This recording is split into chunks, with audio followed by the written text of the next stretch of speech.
அனைவருக்கும் வணக்கம். Welcome to our channel புகழ் டிஎன்பிஎஸ்சி. நம்ம இன்றைக்கி என்ன பார்க்க போகிறோம்னு பார்த்தீங்கன்னா, நடந்து முடிஞ்ச குரூப் 2 ஓட ப்ரிலிம்ஸ் ரிசல்ட் வந்து விட்டுருக்காங்க. குரூப் 2A சர்வீஸ் வந்து பார்த்திங்கன்னா கிட்டத்தட்ட வந்து பார்த்திங்கன்னா ஒரு 21,000 மெம்பர்ஸ் வந்து பார்த்திங்கன்னா செலக்ட் பண்ணியிருக்காங்க. கிட்டத்தட்ட 22,000 பேர் வந்து செலக்ட் பண்ணியிருக்காங்க. இந்த குரூப் 2A மெயின்ஸில் என்ன பண்ணால் நம்ம வந்து 50 டேஸில் வந்து சர்வீஸ் கிளியர் பண்ணலாம் அப்படின்றத நம்ம டீட்டெயிலாக பார்க்க போகிறோம். அதுக்கு முன்னாடி வந்து பார்த்திங்கன்னா குரூப் 2Aல நீங்கள் வந்து கட் ஆஃப்குள்ளே இருக்கீங்க அப்படின்ற விஷயத்தை தாண்டி நீங்கள் டாப்பராக இருக்கிற பட்சத்தில் நீங்கள் குரூப் 2 போஸ்ட்டுக்கான ஒரு ஸ்டாண்டர்ட் அடையலாம். எப்படின்றத வீடியோக்குள்ளே பார்க்கலாம். வாங்க வீடியோக்குள்ளே போகலாம். இந்த குரூப் 2 சர்வீஸில் லெவல் 18 அப்படின்றது வந்து பார்த்திங்கன்னா கிட்டத்தட்ட 36,900 பேசிக் பே வர மாதிரியான போஸ்டிங் தான். பட் குரூப் 2A சர்வீஸஸை பொறுத்த வரைக்கும் இங்கே லெவல் 13 லெவல் 12 இருக்குது இல்லைங்களா. இந்த மாதிரியான போஸ்டிங்ஸ் வந்து பார்த்திங்கன்னா கிட்டத்தட்ட ஒரு சீனியர் இன்ஸ்பெக்டரை பொறுத்த வரைக்கும் ஒரு 500 போஸ்டிங் ப்ளஸ் அசிஸ்டன்ட் இன்ஸ்பெக்டரை பொறுத்த வரைக்கும் ஒரு 270 போஸ்டிங் ப்ளஸ் ஒரு சின்ன போஸ்டிங்ஸ்லாம் இருக்குது இல்லைங்களா. இது எல்லாமே வந்து பார்த்திங்கன்னா கிட்டத்தட்ட ஒரு 35,400 பேசிக் பே ஆரம்பிக்கும். மாதம் வந்து பார்த்திங்கன்னா குறைஞ்சது ஒரு 55,000 60,000 சேலரி வந்து கிடைக்கிறதுக்கான வாய்ப்புகள் வந்து இருக்குது. நீங்கள் குரூப் 2 கிளியர் பண்ணாலும் அதுதான் கிடைக்கும், குரூப் 2A கிளியர் பண்ணாலும் அதுதான் கிடைக்கும். ஒரு 1000-2000 வித்தியாசம் இருக்கும் நீங்கள் எடுக்கிற போஸ்டிங்ஸை பொறுத்து. இப்போ ஜஸ்ட் வீடியோக்குள்ளே போகலாம் வாங்க. நீங்கள் டாப்பராக இருக்கிறது மட்டும்தான் உங்களுக்கான நிறைய ஆப்ஷன்ஸை வந்து க்ரியேட் பண்ணி கொடுக்கும். எப்படி டாப்பர் ஆகலாம் அப்படின்றத டீட்டெயிலாக பார்க்கலாம். வாங்க வீடியோக்குள்ளே போகலாம். இப்போ ஏற்கனவே சொன்ன மாதிரி குரூப் 2A சிலபஸ் மட்டும் எப்படி கிளியர் பண்ணணும், எப்படி படிக்கணும் அப்படின்றத பார்த்தீங்கன்னா, ஜென்ரல் ஸ்டடீஸை பொறுத்த வரைக்கும் ஒரு 100 கேள்வி இருக்குது. ஜென்ரல் ஸ்டடீஸை பொறுத்த வரைக்கும் பார்த்திங்கன்னா ஒரு 100 கேள்வி இருக்குது. இது ஆஸ் யூஷுவல் குரூப் 1 சிலபஸ் என்னவோ அதுதான் சொல்லியிருக்காங்க. பாலிட்டி இருக்கும், சயின்ஸ் அண்ட் டெக்னாலஜி இருக்கும், தமிழ்நாடு எக்கனாமி இருக்குது, ஜாகிரஃபி இருக்குது. அது இல்லாமல் ஜிஎஸ் வந்து பார்த்திங்கன்னா ஜிஎஸ்ன்ற பாருங்கள், ஜென்ரல் இன்டெலிஜென்ஸ் வந்து பார்த்திங்கன்னா ஒரு 40 கேள்வி இருக்குது. கொஞ்சம் புதுசான டாபிக்ஸ்லாம் வந்து கொடுத்துருக்காங்க. இது ரிலேட்டடாக டெய்லி நம்ம வந்து ஒரு வீடியோ போடலாம். இது ரிலேட்டடான கொஷின்ஸ் வந்து நம்ம போஸ்ட் பண்ணலாம். தமிழில் கண்டிப்பாக நம்ம வந்து கொஷின்ஸ் போடலாம், மேக்ஸிமம் போடலாம். நீங்கள் வந்து ரெகுலராக வந்து நம்ம சேனல் வாட்ச் பண்ணுங்கள். டெய்லி ஒரு கொஷின்ஸ் வந்து நம்ம போடுவோம், ஓகேங்களா. அதுக்கு மறக்காமல் சப்ஸ்கிரைப் பண்ணிக்கோங்க. மெயினாக சொல்ல வரது என்னென்னு பார்த்தீங்கன்னா, தமிழை பொறுத்த வரைக்கும் 60 கேள்வி இருக்குது இல்லைங்களா. 60 கேள்விலையுமே இலக்கணம் தான் ஈஸியாக போட்டுடலாம் அப்படின்னு நீங்கள் நினச்சிங்கன்னா அதுதான் தப்பு. ஏன்னா ஒரே ஒரு வாரத்தில் வந்து மொத்தத்தையும் என்ன பண்ணிகிட்ருக்கான், முடிச்சிட்ருக்கான். தொடர்பும் அறிதல், புகழ்பெற்ற நூலாசிரியர், இத்தொடரால் குறிக்கப்படும் சான்றோர், அடைமொழியால் குறிக்கப்படும் நூல். இது வந்து பார்த்திங்கன்னா நீங்கள் தமிழை படித்தா மட்டும்தான் இருக்குது. தமிழை ஃபுல்லாக படிச்சிங்கன்னா மட்டும்தான் இந்த தொடர்பும் எழுத முடியும். கிட்டத்தட்ட வந்து பார்த்திங்கன்னா ஒரு 21 டாபிக் இருக்குதுன்னு வச்சுக்கோங்க. இந்த 21 டாப்பிக்கில் 60 கொஷின்னா ஒரு டாப்பிக்லேருந்து ஒரு 3 கேள்வி வந்தால் கூட பார்த்திங்க அதுலேருந்து பார்த்திங்கன்னா ஒரு 6-7 கேள்வி வந்துடும். கிட்டத்தட்ட ரெண்டு டாப்பிக்லேருந்து ஒரு 8-9 கேள்வி வரதுக்கான வாய்ப்புகள் இருக்குது. இது எல்லாமே வந்து பார்த்திங்கன்னா அகர வரிசை அப்படின்ற மாதிரி தான். அந்த மாதிரி அவங்க எதுவும் சொல்லலை. பட் இருந்தாலும் ஸ்கூல் புக்கை ஃபுல்லாக படிக்கணுமா அப்படின்னு கேட்டிங்கன்னா உங்களுக்கு இலக்கணத்தில் ரொம்ப ஸ்ட்ராங்காக இருக்கணும். 60 கேள்விக்கு குறைஞ்சது 55 கேள்வி வந்து நீங்கள் தைரியமாக போட்டே ஆகணும். கண்டிப்பாக போட்டிங்கன்னா மட்டும்தான் நீங்கள் டாப் போஸ்ட்டில் இருக்க முடியும், ஓகேங்களா. அது எப்படின்றத நான் ஃபர்தராக சொல்கிறேன். அதுக்கடுத்து ஆப்டிடியூடை பொறுத்த வரைக்கும் 40 கேள்வியில் குறைஞ்சது 35 கண்டிப்பாக போட்டே ஆகணும். இந்த 100 கேள்வியில் எவ்வளோ போட்டாகணும் அப்படின்னு பார்த்தீங்கன்னா 90லேருந்து 95க்குள்ளே ஒரு கட் ஆஃப்குள்ளே நீங்கள் கண்டிப்பாக இருக்கணும். 90 to 95 அதுதான் வந்து உங்களோட போஸ்டிங்ஸை வந்து நிர்ணயம் பண்ணணும். இதை தாண்டி ஜிஎஸ் வந்து காமனாக தான் இருக்கும். அதுக்குள்ளே நம்ம போகிறதுக்கு முன்னாடி இந்த 2 விஷயத்தில் நீங்கள் முதல்ல ஸ்ட்ராங் ஆகணும்.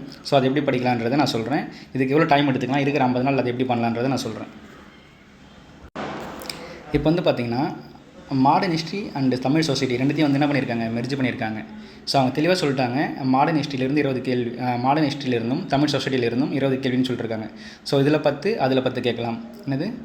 மாடர்ன் ஹிஸ்ட்ரியிலேருந்து 10, தமிழ் சொசைட்டியிலேருந்து ஒரு 10 கொஷின்ஸும் கேட்கலாம். But administration of the States with reference to தமிழ்நாடை பற்றி கான்ஸ்டியூஷனில் என்னென்ன சொல்லியிருக்கோம் மொத்தமே ப்ளஸ் கான்ஸ்டியூஷன் ஆஃப் இந்தியா ஃபுல்லாக படிக்கணும். 30 கேள்வி வந்து சொல்லியிருக்காங்க.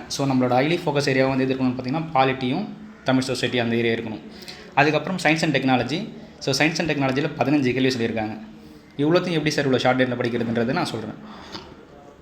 Tamil Nadu economy and social issue. Tamil Nadu எக்கானமியில் ஒரு 10 மார்க், சோஷியல் இஷ்யூவில் ஒரு 10 மார்க். எப்படி பார்த்தாலும் 10 கொஷின் 20 கொஷின்ஸ் ஆச்சு.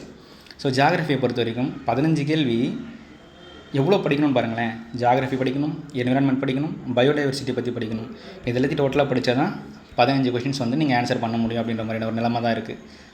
தெரிஞ்சுக்கங்க, நேரம் வந்து ரொம்ப கம்மியாக இருக்குது. இந்த டைமை வந்து யார் கரெக்டாக பயன்படுத்துகிறீங்களோ அவங்களுக்கு மட்டும்தான் வந்து பார்த்திங்கன்னா வெற்றி அப்படின்ற ஒரு விஷயம் வந்து கண்டிப்பாக கிடைக்கும்.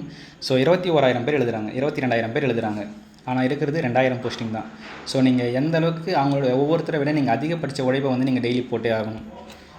வாங்க இப்போ நான் வந்து எக்ஸாம்ஸை வந்து எப்படி அப்ரோச் பண்ணுறோன்றதை சொல்கிறேன். இப்போது நம்ம குரூப் 2A மெயின்ஸுக்கு வந்து பார்த்திங்கன்னா எக்ஸாம் டேட் வந்து சொல்லியிருக்காங்க. February 2 வந்து February 8 வந்து எக்ஸாம் அப்படின்றது சொல்லியிருக்காங்க. ஸோ டோட்டலான போஸ்டிங்ஸ் அப்படின்றத நம்ம சொல்லியிருக்கோம் 206 போஸ்டிங்ஸ். ஸோ எத்தனை பேர் எழுதுகிறாங்க அப்படின்னு பார்த்தீங்கன்னா 21,822 பேர் வந்து தேர்வு எழுதுகிறாங்க. இது இல்லாமல் தமிழ் எலிஜிபிலிட்டி டெஸ்ட்டுன்றது இருக்குது. ஸோ அது நீங்கள் தனிப்பட்ட முறையில் ப்ரிப்பேர் பண்ண வேண்டாம். லாஸ்ட்டு போகிறதுக்கு முன்னாடி ஒரு 1 டே 2 டே மட்டும் எப்படி லெட்டர் ரைட்டிங் எப்படி இருக்குது அப்படின்றத மட்டும் பேசிக்காக பார்த்துட்டு போங்க. அதிலே எலிஜிபிளான போதும். ஸோ இப்போ நம்மளுக்கு இருக்கிற நாள் அப்படின்றத பார்ப்போம். ஸோ டியூரேஷனை பொறுத்த வரைக்கும் டிசம்பர் 15 டிசம்பர் 31 ஒரு 17 நாளும், டிசம்பர் இன்றைக்கி வந்து 13, இன்னும் ஒரு நாள் ரெஸ்ட் எடுத்துகிட்டு அப்புறம் ஆரம்பிச்சிங்கன்னா கூட ஸோ ஒரு இந்த மந்தில் ஒரு 17 டேஸ் இருக்குது. ஜான் மந்தில் ஒரு 31 டேஸ் இருக்குது. Feb 1 to Feb 7 வந்து பார்த்திங்கன்னா ஒரு 7 டேஸ் இருக்குது. அதில் ஒரு 1 டே போயிடும். ஏன்னா Feb 2 வந்து என்ன நடக்குது, தமிழ் எலிஜிபிலிட்டி டெஸ்ட் நடக்குது. ஸோ ஓவராலாக 54 டேஸ் இருக்குது. இந்த டீவியேஷன் பொங்கல் நியூ இயர் அப்படின்னு சொல்லிட்டு ஒரு 4 டேஸ் போயிட்டால் கூட உங்கள் கையில் அதிநிச்சயமாக இருக்கக்கூடிய நாட்கள் அப்படின்றது பார்த்திங்கன்னா 50 நாட்கள் தான். பட் இந்த 50 நாட்கள் வந்து தேர்வுக்கு தயாராகிறதுக்கு பத்துமான்னு கேட்டால் கண்டிப்பாக பத்தாது. பட் எப்போ கொடுத்தா பத்தும் அப்படின்றத தாண்டி எப்போ கொடுத்தாலுமே பத்தாது. ஓகேங்களா? ஸோ மார்க்ஸை பொறுத்த வரைக்கும் ஜிஎஸ்ல 100 கொஸ்டின், ஜிடியில் 60 கொஸ்டின், ஆப்டிடியூட்டில் 40 கொஸ்டின், ஓவராலாக 200 கொஸ்டின்ஸ். இப்போது நம்ம படிக்கணுமா இல்லை ரிவிஷன் பண்ணணுமா அப்படின்னு கேட்டிங்கன்னா நீங்கள் கண்டிப்பாக படிக்கவே கூடாது, ரிவிஷன் மட்டும்தான் பண்ணணும். ஏன்னா நீங்கள் ஆல்ரெடி குரூப் 2க்கு என்ன பண்ணியிருப்பீங்க, படிச்சிருப்பீங்க. குரூப் 1 மெயின்ஸ் எழுதினவங்களும் படிச்சிருப்பீங்க. ப்ளஸ் வந்து குரூப் 4 எழுதி சர்வீஸ் வாங்கினவங்களாம் இருப்பீங்க. நீங்களும் படித்து தான் இருப்பீங்க. ஸோ இப்போ நீங்கள் பண்ண வேண்டியது ஒரே ஒரு விஷயம், டெஸ்ட்டு மட்டும்தான் போடணும். ஸோ டெஸ்ட்டு எப்படி போடலாம் அப்படின்றத பார்க்குறேன். ஸோ ஜிஎஸ்சில் சொன்னது தான், மாடர்ன் ஹிஸ்ட்ரியும் தமிழ் சொசைட்டியும் பார்த்து 20 கொஸ்டின்ஸ் கொடுத்துருக்காங்க. ஸோ ஆல்ரெடி சொன்னது தான், பாலிட்டி தமிழ்நாட்டில் ஒரு 30 கொஸ்டின்ஸு, சயின்ஸ் அண்ட் டெக்னாலஜியில் ஒரு 15 கொஸ்டின், எக்கனாமிக் சோஷியல் இஷ்யூவில் ஒரு 20 கொஸ்டின், ஜியாகிரஃபி என்விரான்மெண்ட் டிசாஸ்டர் மேனேஜ்மெண்ட்டில் ஒரு 15 கேள்வி, டோட்டலாக 100 கேள்வி இருக்குது. ஸோ மொத்தமாக நம்மக்கிட்ட எவ்வளோ நாள் இருக்குதுன்னு பார்த்தீங்கன்னா 50 நாள் தான் இருக்குது. 50 நாளுக்கு 200 கொஸ்டின் நம்ம எழுத போகிறோம். 50 நாள் நம்ம 200 கொஸ்டின் நம்ம ப்ரிப்பேர் பண்ணி ஆகணும். ஸோ நம்மக்கிட்ட இருக்க நாள் அப்படின்றது எத்தனைன்னு பார்த்தீங்கன்னா ஜஸ்ட்டு ஒரே ஒரு 50 நாள் தான். ஒரு 10 நாள் கடைசியில் ரிவிஷனுக்கு வச்சுக்குவோமா, மிச்சம் நம்ம கையில் எத்தனை நாள் இருக்கும் அப்படின்னு பார்த்தீங்கன்னா ஒரே ஒரு அப்படி பார்த்தீங்கன்னா இப்போது ஒரு 10 டேஸ் ரிவிஷன் அப்படின்றது போச்சுன்னா கூட அப்போ 1 டேக்கு நம்ம எத்தனை கொஸ்டின் ப்ரிப்பேர் பண்ணோம்னா 5 கொஸ்டின் ப்ரிப்பேர் பண்ண தான் 40 டேஸ்க்கு 200 கொஸ்டின்ஸ் இது பண்ண முடியும். ஸோ இது நான் நல்லா சொல்கிறேன், நல்லா கேட்டுக்கங்க. நீங்கள் வந்து எந்த சப்ஜெக்ட்லேயும் மாஸ்டர் ஆக போகிறது கிடையாது. உங்களுக்கு தேவை நீங்கள் ஒரு போஸ்ட்டை வந்து நீங்கள் எடுக்க போகிறீங்க. அந்த போஸ்ட்டுக்கு நீங்கள் என்ன பண்ணணும், ஒவ்வொன்றுத்துக்கும் நம்ம எந்த அளவுக்கு டைமை ஸ்பெண்ட் பண்ணுறோம் அப்படின்றதுல தான் வந்து எல்லாமே இருக்குது. ஸோ நீங்கள் தமிழ் ஆல்ரெடி மாஸ்டராக இருப்பீங்க. தமிழ் நல்லா படித்து குரூப் 2லேயும் சரி குரூப் 4லேயும் சரி நல்லா எழுதியிருப்பீங்க. ஸோ தமிழ் 60 கேள்வி அப்படின்றது வந்து இலக்கணத்தில் ஈஸியாக போட்டுருவேன், ஒரு 50 கேள்வி போட்டுருவேன் அப்படின்னா கூட ஸோ நீங்கள் வந்து ஒரு 55, 56 கண்டிப்பாக எடுத்தே ஆகணும். ஸோ ஒரு நாளைக்கு நீங்கள் 5 கொஸ்டின் அப்படின்ற மாதிரி நம்ம எடுத்தால் கூட கிட்டத்தட்ட ஒரு 60 மார்க்கு 60 கொஸ்டினுக்கு நம்ம எத்தனை நாள் ஆகும்னு பார்த்தீங்கன்னா ஒரு 12 டேஸ் ஆகும். அதாவது நீங்கள் 6ஆவதுலேருந்து 12ஆவது வரைக்கும் தமிழ் புக்கு நீங்கள் ஆல்மோஸ்ட் ஒரு ஓவரால் ரீடு வர்றதுக்கே வந்து பார்த்திங்கன்னா உங்களுக்கு வந்து ஒரு 1 வீக் ஆகிடும். ஸோ அதுக்கப்புறம் வந்து நீங்கள் டெஸ்ட்டு மட்டுமே தமிழில் ப்ராக்டிஸ் பண்ணால் கூட இல்லை ஏதோ டெஸ்ட் வச்சு போட்டு நீங்கள் தமிழ் ப்ராக்டிஸ் பண்ணிங்கன்னா கூட உங்களுக்கு தமிழுக்கு 12 டேஸ் அப்படின்றது ரொம்ப ரொம்ப கம்மியான ஒரு நாட்கள் தான். சும்மா எண்ணி பாருங்களேன், ஒரு 40 நாளில் ஒரு 12 டேஸில் வந்து நீங்கள் தமிழ் முடிக்க முடியுமான்னு கேட்டால் முடிச்சு தான் ஆகணும். அதுதான் நிலைமை. ஸோ ஆப்டிடியூடை பொறுத்த வரைக்கும் ஒரு 40 கொஸ்டினுக்கு எத்தனை டேஸ் ஸ்பெண்ட் பண்ணலாம் அப்படின்னு பார்த்தீங்கன்னா 8 டேஸ் ஸ்பெண்ட் பண்ணலாம். So 8 5 are 40. ஸோ ஒரு 8 டேஸ் வந்து ஆப்டிடியூடை பொறுத்த வரைக்கும் ஸ்பெண்ட் பண்ணலாம். அதாவது நீங்கள் ஆப்டிடியூடுக்கு எல்லா டாப்பிக்கும் சேர்த்து ஸ்பெண்ட் பண்ணக்கூடிய டைம் வந்து பார்த்திங்கன்னா 40 நாட்கள் தான். இது இல்லாமல் நீங்கள் தேர்வும் எழுதணும், ப்ரிப்பேரும் பண்ணணும், ரிவிஷனும் பண்ணணும். இது எல்லாமே வந்து பார்த்திங்கன்னா அந்த 8 நாட்களுக்குள்ளே தான் உங்களுக்கு அந்த ஆப்டிடியூடில் இருக்குது. இப்போது தமிழையும் சரி ஆப்டிடியூடும் சரி இதில் நீங்கள் ஸ்ட்ராங்கானீங்கன்னா மட்டும்தான் நீங்கள் ஜிஎஸ்குள்ளே போகிற மாதிரி இருக்கும். ஜிஎஸ்குள்ளே அப்போ தான் நீங்கள் போகணும். ஏன்னா இதுதான் வந்து ஸ்கோரிங் ஏரியாவில் ஸ்கோர் பண்ணிங்கன்னா மட்டும்தான் நீங்கள் காம்படிஷனில் வந்து ஹையாக இருப்பீங்க. இல்லை கம்மியாக இருந்தீங்கன்னா நீங்கள் காம்படிஷனில் லோவாகிடுவீங்க. இப்போது நான் சொன்ன மாதிரி மாடர்ன் ஹிஸ்ட்ரி ப்ளஸ் தமிழ் சொசைட்டியில் வந்து பார்த்திங்கன்னா 20 கேள்வி இருக்குதுன்னு சொல்லியிருந்தேன். ஸோ மாடர்ன் ஹிஸ்ட்ரிக்கே வந்து பார்த்தீங்கன்னா எத்தனை கேள்வி தான் எத்தனை நாள் தான் இருக்குதுன்னு பார்த்தீங்கன்னா ஜஸ்ட்டு ஒரே ஒரு 2 டேஸ் தான் இருக்குது. தமிழ் சொசைட்டிக்கு ஒரு 2 டேஸ் தான் இருக்குது. ஸோ மொத்தமாக 4 நாளில் வந்து முடிக்க முடியுமா அப்படின்னு கேட்டிங்கன்னா முடிக்க முடியாது. அப்போ நீங்கள் என்ன பண்ணணும்னு பார்த்தீங்கன்னா நீங்கள் ஆல்ரெடி முடிச்சது தான், எல்லாமே படித்ததை டெஸ்ட் போட போகிறீங்க. என்ன பண்ண போகிறீங்க, டெஸ்ட் போட போகிறீங்க. மாடர்ன் ஹிஸ்ட்ரி கண்டிப்பாக படிச்சிருப்பீங்க. இண்டஸ்ட்ரியல் சிவிலைசேஷன்லேருந்து 1947 இண்டிபெண்டன்ஸ் வரைக்கும் நீங்கள் கம்பல்சரி.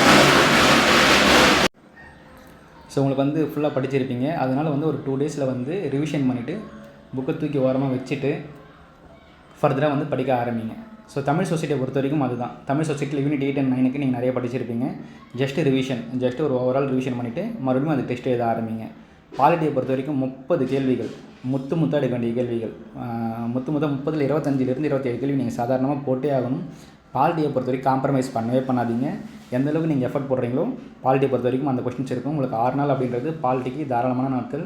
நல்லா ப்ரிப்பேர் பண்ணுங்கள். நிறைய ஒன்லைனர்ஸ், நிறைய டெஸ்ட் எழுதி பாருங்கள். பாலிட்டியை பொறுத்த வரைக்கும் 6 நாட்கள் வந்து பாலிட்டியை முடிக்கிறதுக்கான வழியை பாருங்கள். சயின்ஸ் அண்ட் டெக்னாலஜியை பொறுத்த வரைக்கும் நிறைய கரண்ட் அஃபேர்ஸ் பாருங்கள்.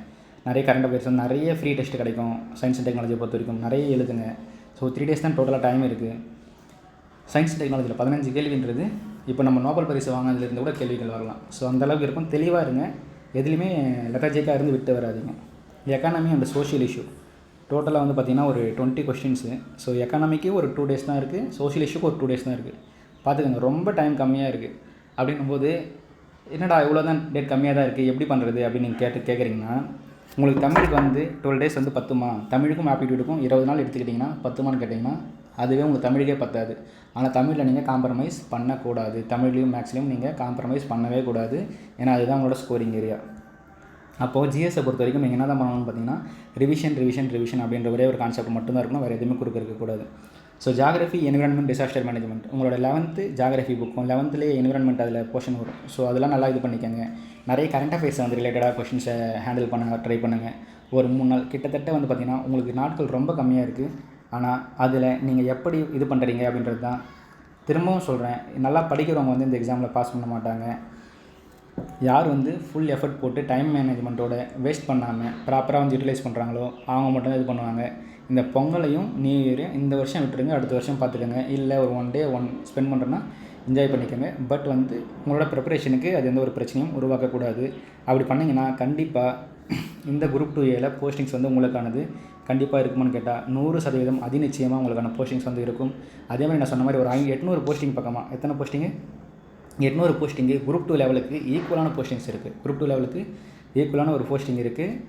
கண்டிப்பாக அந்த 800 போஸ்டிங்கில் ஒரு போஸ்டிங்கை நீங்கள் அட்டன் பண்ணிங்கனாலே போதும். நீங்கள் வந்து லைஃப்பில் செட்டில்டு. ஆல்மோஸ்ட் நீங்கள் அதுக்கடுத்து நீங்கள் குரூப் 1 மட்டும்தான் ப்ரிப்பேர் பண்ணுற மாதிரி இருக்கும். ஸோ தைரியமாக ப்ரிப்பேர் பண்ணுங்கள். டாப் ப்ரியாரிட்டி கொடுங்க. கட் ஆஃப் வந்து பற்றி தான் இது பண்ணாதீங்க. ஸோ மெயினாக சொல்லணும், ஆல்ரெடி வந்து நம்ம குரூப் 2க்கு வந்து கட் ஆஃப் வந்து பார்த்திங்கன்னா ஒரு 150+ போட்டிருந்தாங்க வரும் அப்படின்னு சொன்னோம். அப்போல்லாம் வந்து யாருமே ஒத்துக்கவே இல்லை. ஒரு இப்போ பிஎஸ்டிஎம்மை பொறுத்த வரைக்கும் ஒரு 143, 145, 146 அப்படின்றது கம்யூனிட்டியை பொறுத்து வேரியானாலுமே 145+ அப்படின்னு சொன்னதில் தான் வந்து பார்த்திங்கன்னா ஸ்டாண்ட் ஆகுது. அதுக்கு மேலே இருந்தவங்க தான் வந்திருக்கே தவிர்த்து 130+ சீரீஸில் யாருக்குமே வரல. நிறைய யூடியூப் சேனல்ஸ் வந்து என்ன சொல்லியிருந்தாங்க, இது சொல்லியிருந்தாங்கன்னா நீங்கள் போடுங்க அப்படின்னு சொல்லிட்டு டெஸ்ட் பேட்சுக்கு போட்டு ஒரு அமௌண்ட் வந்து கலெக்ட் பண்ணி ரொம்ப வந்து ஒரு மாதிரி பண்ணியிருந்தாங்க. ஸோ நம்ம முதலேருந்தே சொல்கிறது தான், கல்வி அனைவருக்கும் இலவசமானது தான். அது இலவசமாக கொடுப்போம். தேர்ச்சி பெறுங்க, இருக்கிறத பயன்படுத்திக்கங்க வாய்ப்பை. ஓகேங்களா? ஸோ உங்களுக்கான வேலை நீங்கள் கண்டிப்பாக நீங்கள் தான் வாங்கணும். உங்களுக்காக யாரும் முயற்சி பண்ண மாட்டாங்க. So all the very best. So இந்த வீடியோ பிடிச்சிருந்தா ஒரு கமெண்ட் பண்ணுங்கள், தம்ஸ் கொடுங்க, ஒரு சப்ஸ்கிரைப் பண்ணுங்கள். ஸோ எதிர்வரும் குரூப் 4க்கான ஜென்ரல் தமிழ் கொஸ்டின்ஸும் குரூப் 2க்கான ஜென்ரல் தமிழ் கொஸ்டின்ஸும் ரெகுலராக வந்து இந்த சேனலில் வந்து நான் போஸ்ட் பண்ணுறேன். ப்ளஸ் வந்து ஆப்டிடியூடும் போஸ்ட் பண்ணுறேன். ஸோ உங்களுக்கு பிடிச்சிருந்தா வீடியோவை லைக் பண்ணுங்கள். Thank you. Thanks to every one. All the very best to every one.